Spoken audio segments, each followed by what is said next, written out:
Hi everybody, welcome back to my series of Olympic videos on Olympic Day 2020, where I talk about an Olympic Games through the t-shirts that I own. So this is the t-shirt for the Salt Lake City Games of 2002, which was my second Olympic Games, my first Winter Olympic Games, and it was mind-blowing. And I typically have been working in those early years alongside the non-accredited media. And so just to break this down for you, at the Olympic Games, you have a huge population of media that go there to cover it for television, for radio, for the printed press, and increasingly the online media as well. And they're all there mostly to cover the sports, but there's a whole bunch of journalists that are there to cover everything else, the politics, the culture, the controversies, to understand what it means economically, politically for the nation to have hosted the Games. So between the years of Sydney 2000 and certainly London 2012, I spent most of my time working in and out of the non-accredited media centres, which were places where you'd find journalists from the New York Times, from Reuters, all there to cover those non-sporting stories. And what we've seen over the years increasingly is a kind of overlapping and merging of those populations and indeed those environments where you now have a range of opportunities to engage with Olympic sports content through the non-accredited media centre, even if you're not getting into the venues themselves to see the sporting action. So for me as a researcher, they were and still are sort of the most interesting entities to really understand what the Olympics has meant to a place, but also how it deals with all those things that happen around the Olympic Games programme. So every day at the Olympic Games non-accredited media centre, you'd have press briefings on how the transportation was working or any controversies that happened the day before. And so they're a place where you can really learn about the broad experience of the Olympic programme. And it's frustrating sometimes because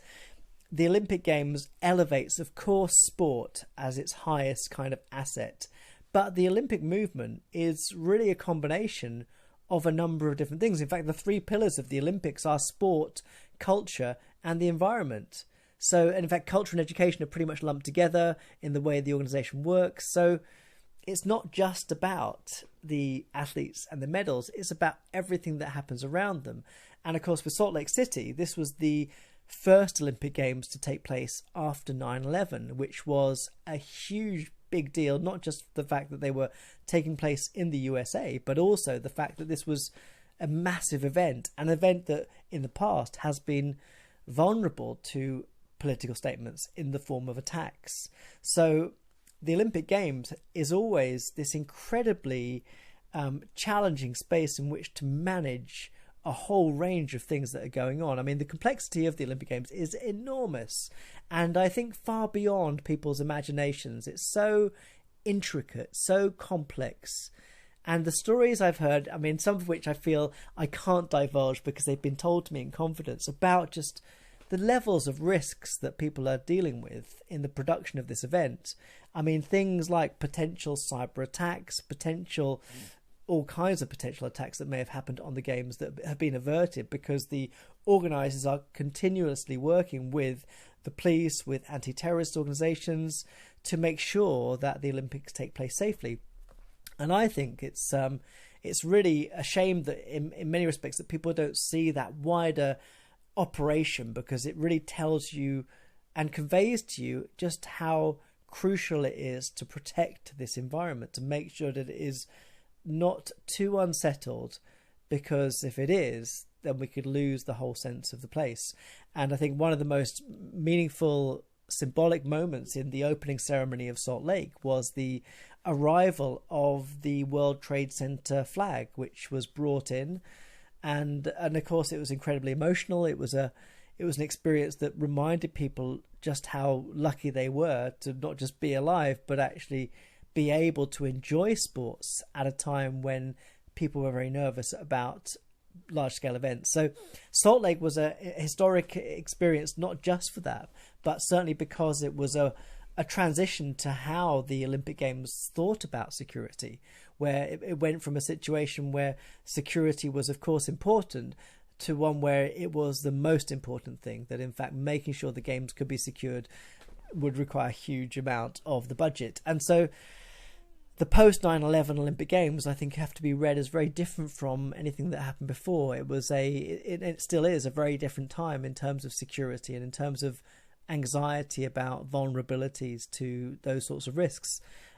Salt Lake was also the games that took place after the IOC really went through a reform process to then attend to the allegations of corruption that were taking place inside it. And so it sort of represents this kind of turning point for the Olympic movement, where it sort of comes out of the shadows of the past, where some of its policies were certainly left wanting for the international community in terms of transparency, accountability, length of terms on IOC members' careers, those sorts of things that you would think any sort of democratic organisation ought to be having, were all part and parcel of the reforms that the IOC went through over this period. So I think we now are lucky that the Olympics, but not just the Olympics, other sports federations are much more accountable than they were in their first 80 years or so, and where we have not just more awareness of what's going on, but actually more athletes that are empowered to take part in that decision making. So one of the things that happened was the creation of an athletes commission and an expectation that IOC members would be constituted in part by athletes who are currently serving. So it's a very different community of people now that are marshalling this sort of organization. And I hear much more that it's about that community determining or deciding what are the rules by which their practices operate, which is why in the context of the discussions about whether athletes should be allowed to protest at the games, there's very much sort of a gesture from the IOC president Thomas Bach to say, well, it's not about him deciding, it's about the athletes deciding what they want their games to be like. And as intuitively obvious as that may sound as a way of working at the Olympic Games, it hasn't been there all the time. The international sports scene has been governed by people that are mostly well beyond their years of competition. And so this idea of governance by the existing population has been quite a recent phenomenon. So Salt Lake City, for me, was a really important turning point also to recognise just how much or how different the Winter Games are from the Summer Games in terms of the orchestration, but also the way in which you mobilise audiences to be able to take part in the spectacle of the city, when in fact you have to get people from the mountain to the city, and the logistical challenges of that, I think, for some games are insurmountable. We'll perhaps talk more about that later on in the day when we talk about some of those games that have done incredible things to transform their geography to make it accessible between mountain and city, not necessarily for the better, but staggering certainly. But Salt Lake's certainly worth having a look at because of these unique conditions that surrounded it, not just culturally, but in terms of the global picture too. It's a fascinating games, and certainly something that I remember fondly because of that first mountain experience. Talk to you soon.